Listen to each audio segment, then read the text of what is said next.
நான் ஒன்றும் இந்த மார்க்கெட் போனதுக்கு அப்புறம் ரிட்டையர் ஆனதுக்கு அப்புறம் அடைக்கலம் தேடி அரசியலுக்கு வரல, படைக்கலனோட வந்திருக்கிறோம். பவர்ஃபுல் போர்ஸோட, மாபெரும் படை வரிசையோட எல்லாத்துக்கும் தயாராகி தான் வந்திருக்கிறோம். இவ்வளவு தயாரா நாம அரசியலுக்கு வர்றதுக்கு ரொம்ப ரொம்ப முக்கிய காரணம் ஒண்ணு இருக்கு. அது என்ன தெரியுமா?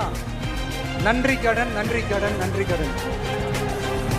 கிட்டத்தட்ட ஒரு 30 வருஷத்துக்கு மேல நீங்க தான், நம்ம மக்கள் தான் என் கூட நிக்கிறீங்க, எனக்காக நிக்கிறீங்க, என்னை தாங்கி பிடிக்கிறீங்க, மனசுல ஏந்தி பிடிக்கிறீங்க, தாய் அன்போட மடியில ஏந்திக்கிறீங்க. உண்மையை சொல்லணும்னா வேற யாரை விடவும் எனக்கு இந்த அன்பையும் ஆதரவையும் கொடுத்திருக்கிறீங்க. என் மேல உயிரையே வச்சிருக்கிறீங்க. என்ன உங்க வீட்டுல ஒருத்தனாவே ஆக்கிட்டீங்க. நீங்க எனக்கு கடவுள் கொடுத்த வரம். பெரிய மாநாடு 15 லட்சம் 10 லட்சம்